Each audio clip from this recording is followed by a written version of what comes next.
Okay, you're ready. We're ready for you to start now. Thank you. So when I switching slide, can you see the next slide one? The next slide. No, you're in the correct mode. Right. Oh, So sorry. can you, I'm switching between like the Yeah, first yeah, and yeah. second Everything's slide. good. Okay. So now I'll just get started. Yes, please start. Okay. Hello, everyone. I'm Wang from the Automated Reasoning Group of Rutgers University. Today, I'm going to do a presentation about our paper, Reward-Guided Synthesis of Intelligent Agents with Control Structures. My co-authors are Guofeng, Wenjie, and Professor He Zhu. In this talk, we will present a program synthesis approach for robot learning from reward signals. The synthesized program will serve as controllers for the tasks. For example, in the ant maze environment on the right, the task is to instruct a robot to reach the target region. The program on the left will be used as a policy based on the perception functions. The policy will output an action that will be carried out by the robot in the environment. What this program does is make the robot move forward. If it's obstructed in the front, it will turn right, and if there a path on its right, it will turn right. Interaction with the environment will receive reward feedback that will be used to synthesize better programs. If you are familiar with deep reinforcement learning, you will recognize that our problem setting is actually similar with DeepRL, where a deep neural network policy is used to interact with the environment, and the environment will provide reward as feedback to train the network. Although DeepRL has demonstrated great performance on some domains, we have observed that DeepRL currently have two issues. First, the generalization problem. The trained neural network from the simple maze cannot be directly used in mazes with more complex layouts. Second, DeepRL lacks interpretability. For our humans, the deep neural network policy looks like a black box, makes us unable to trust or verify it easily. Our work is an instantiation of programmatic RL, whose policies are represented by high-level programs. The benefits of programs are that it can be inspected and understood by humans, so it has better interpretability. Moreover, program policies also have better generalization capabilities due to its inductive nature. Examples of programmatic RL algorithms are either distilling a program from a pre-trained network or training a differentiable program with existing reinforcement learning algorithms. Both of them have their shortcomings. For example, both of them rely on the success of DeepRL for enabling programmatic RL. What would happen if DeepRL algorithm fail in certain environments? Actually, DeepRL is often not very effective in tasks with long horizon and sparse rewards, which is a common setting for robotic tasks. For example, in the ant maze environment on the right, it has a long horizon and needs approximately 1,000 time steps to reach the destination. Moreover, in the pick and place environment on the left, the task is to control the robotic arm to place the block at the goal. This task has sparse rewards because the reward is only given to the agent after completing the whole task.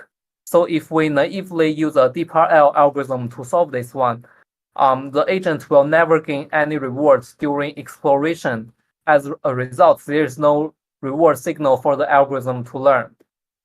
In general, DeepRL is not very effective for long horizon and sparse rewards tasks because the number of robot environment interactions needed for exploration grows exponentially with the number of steps required for finding the rewarding signals. Now we introduce our solution ReGuS, abbreviated for reward-guided synthesis, that directly synthesizes programs from reward signals. The main idea of ReGuS is to compress the agent exploration space using language constructs such as conditioned loops. One such example of compression is that if the robot learns to traverse one room, then such behavior can be encapsulated in a loop to traverse all other rooms, leading to more effective exploration. In our ReGuS framework, the synthesis algorithm takes in 3 inputs. The first input is a robotic environment. The other 2 inputs are user-defined reward functions and domain-specific language. The objective of ReGuS is to generate robot control programs that guide agents within a robotic environment to sequentially take control actions, maximizing the expected reward received from the environment across all possible trajectories xi from the all possible initial state S0. The DSL of ReGuS contains the domain-dependent state abstraction H, the control action C. The condition B can either be the state action predicate H or its negation. A statement S can be either the while loop or a if-else branch. It can also be the concatenation of 2 statements or just a control action C. So in our setting, we assume an object-centric view in which we know the 3D pose of each object in the environment. Then these poses are used to define state abstractions in the domain-specific language. For example, in the maze-like environment, the state abstractions may contain present object, which checks if an object is in front of the agent.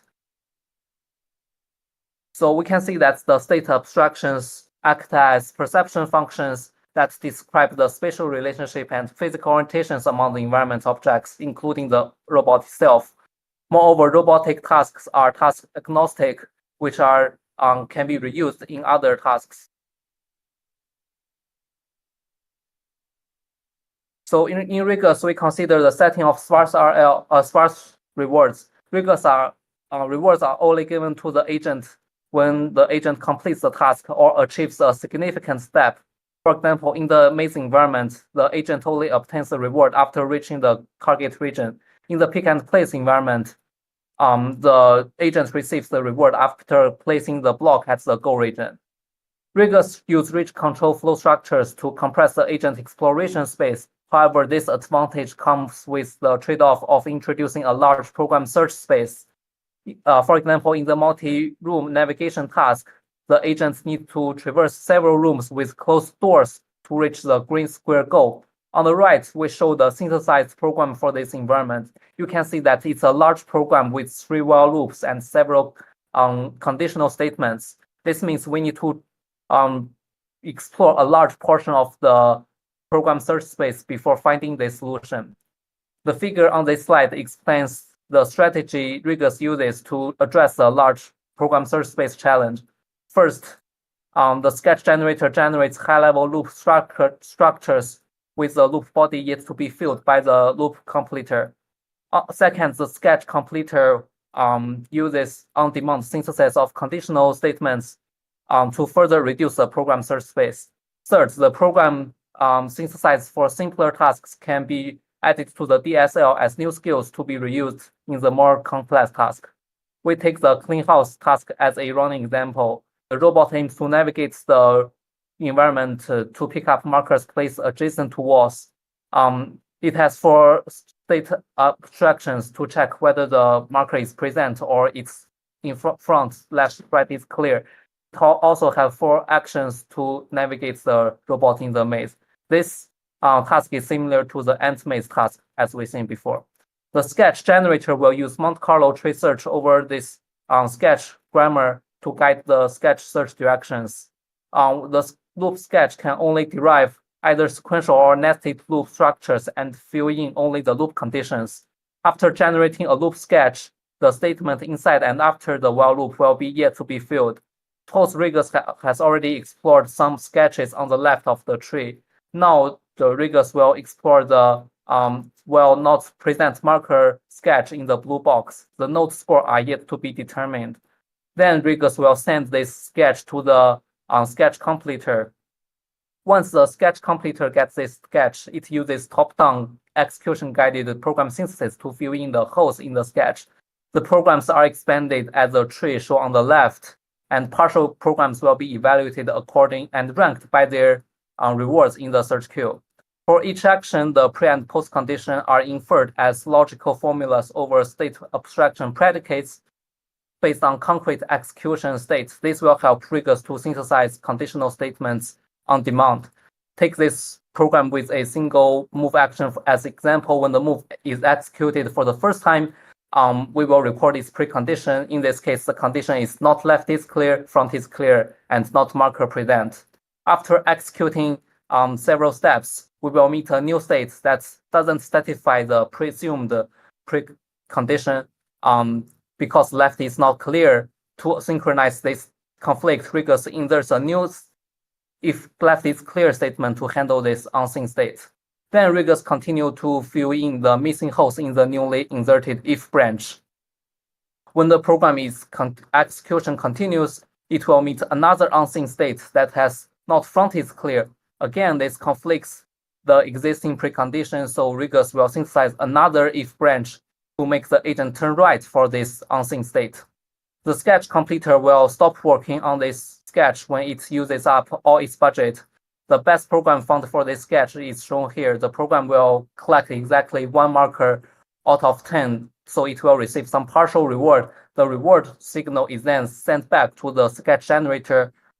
So the sketch generator will backpropagate the reward signals derive the path of the derivation of sketch.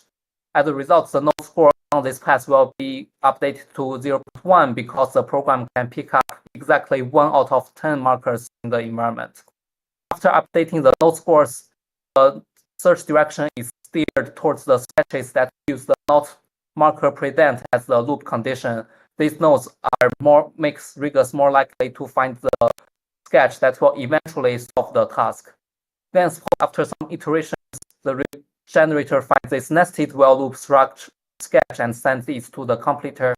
By using this new sketch, the completer is able to find the solution program that is for reward. Other than the two-stage synthesize technique, ReGuS uses the curriculum synthesis technique to further compress the exploration space. This is useful when the robot is assigned a series of related tasks, so the program for simpler tasks can be reused in complex ones. For example, in the multi-room task, ReGuS first find a successful program called multi-room get to instruct the agent to reach the goal. Then ReGuS will leave this program to find a arbitrary object in a room. This skill is named as skill with script J. Then the robot is required to solve a more complex task called locked room. In this environment, the robot needs to first find the key and then unlock the door before it can reach the goal. The DSL of this environment has 2 more extra skills that come from the multi-room task to reach the key and lock the door. Consider this partial program to synthesize the missing hole in the inner if branch. If ReGuS executes this partial program, the agent will stop in front of the door. Then the ReGuS can invoke this skill J function to get to the key to open the locked door without having to explore the raw actions. So this demonstrates ReGuS can how curriculum synthesis greatly compress the exploration space using just a single action. In our experiment, we evaluate ReGuS on Carol tasks and compare it against 2 baselines. In these tasks, the Carol robot is instructed to traverse the environment and to pick up or place markers at designated locations. The DRL baseline, represented by black curves, is a PPO agent that takes raw environment as input. The PPO algorithm is a state-of-the-art DRL algorithm. The DRL baseline, represented by the black curves, takes the abstract state predicate as input and outputs the same action as ReGuS. DRL ABS shares the same input and output as ReGuS, which makes it a fair baseline. So in our method, ReGuS represented by the red curve. So the x-axis are the number of environment interactions and the y-axis are the reward signals. So in our experiment, ReGuS finds better programs with more efficiently in almost all tasks. We also evaluate the curriculum synthesis part of ReGuS on a sequence of mini-grid tasks. The agent is tasked to reach the goal region by navigating the complex maze. On the left, you can how the skills are reused from simpler tasks to more complex tasks. In the diagram, the x-axis are the number of environment interactions, and the y-axis is the number of solved tasks. So ReGuS is able to solve more tasks with curriculum synthesis than without curriculum synthesis or the DRL ABS baseline. The ReGuS can also synthesize robot control programs for tasks with continuous stochastic state spaces. We evaluate ReGuS on long horizon and sparse rewards tasks, such as the highway. So in the highway, the actions of other cars are non-deterministic, and we need to control the ego vehicle to traverse the highway as fast as possible. In the pick and place environment, the block can be slippery and prone to falling from the gripper, which makes it challenging. And in the space environments, the task horizon is as long as 1,000 steps. For those continuous robotic tasks, ReGuS has better sample efficiency and solves more tasks than baselines. Interested readers, please check out our paper for details. In conclusion, ReGuS uses rich control flow structures to compress the agent exploration space, and also uses the two-stage program synthesis and curriculum synthesis to handle the large program search space issue. In our experiments, ReGuS outperforms various DRL and synthesized baselines in long horizon sparse reward tasks. So thank you, everyone. That's all for our talk. I'm open to any questions. Thank you.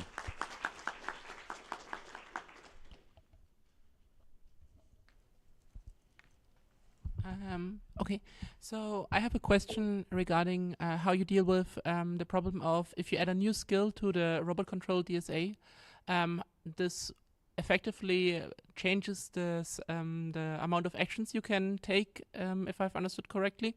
How do you deal with this dynamics action space? Because, yeah, if you could elaborate on that, that would be great. Right, so just for an example, so once we solve this simpler multi-room environment, we get this new skill, and for the next, we add this skill J with when called on other object that the robot can interact.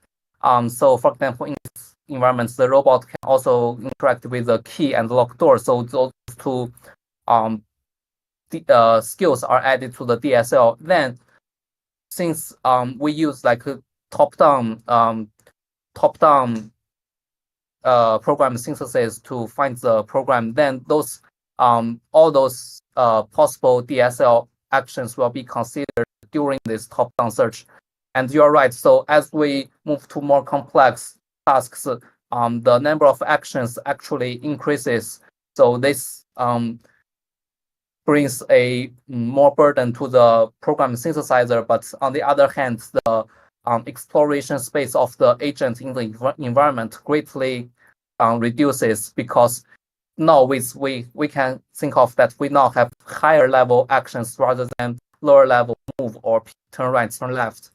So hopefully it's more efficient for exploration, because now with just a single action we can accomplish an enormous amount of interactions with the environment. If I could have a follow-up question, do you have to predefine what skills the agent is able to learn from the beginning, or is it able to synthesize itself some skills that may be part of a larger problem that you don't define beforehand? Right. So we only give it a reward function, actually a sparse reward function. For example, on the multi-room environment, the reward is only given when the robot traverses all rooms until it reaches the block green square. So it needs to synthesize the function to traverse each room on its own, which we haven't defined. We only tell it to go to you go to the final location, but the program synthesizer finds the way to interact with the environment to traverse the rooms. And similar for this locked room environment, where we only give it reward when it reaches the green square goal, but it learns to pick up the key and open the locked door on its own by interacting with the environment using the curriculum synthesis and the two-stage program synthesis. So I think yes, we are. It actually finds some behavior that we didn't prescribe. Thank you very much. Yeah, thank you. Okay, so in some deep parallel domains, we might want the control programs or control policies to be randomized, which I guess would require some randomness in the program. And sometimes we might want the control policy to be history dependent, which might require the program to have some internal state to be continuously updated. Could you maybe give us your idea on whether your approach could be extended and used in such domains with such requirements? All right, so let me first explain the state part. So actually, so when you use a program as a policy, it's internally indeed have some memory. So let me show you with such an example. For example, on the skill task, so you can see that there are a lot of the move actions. So at least in the first while loop, there is a move. In the second while loop, there is also a move. In the third while loop, there is still a move. So the robot will do the same actions, but in different situations.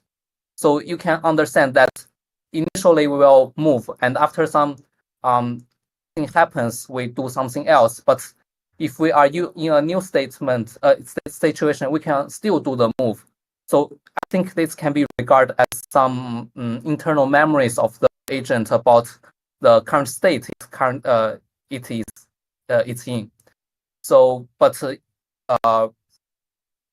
I mean that's just a part of the question. So we can still also add more. Right, I think that's memory in some degree. So as for the randomness part, you're right. So some policies need to be randomized, but actually the in the environment we define. For example, in the current environment, there is no randomness for its actions because the move forward is just move forward, turn left is just turn left. However, for the continuous tasks that we are working on, so for example, in the maze, the move actions can be the move or its actions can be pre-trained neural networks. So the low-level action when it's called can be a neural network, which I think it can be extended to a randomized policy from the RL, but this will be encapsulated in the lower level action that the synthesizer doesn't have to know. So that's one way I think we're really out of time. We should just take this offline. Thank you very much. Okay, thank you. Okay, thanks everybody, and we'll see you again after lunch.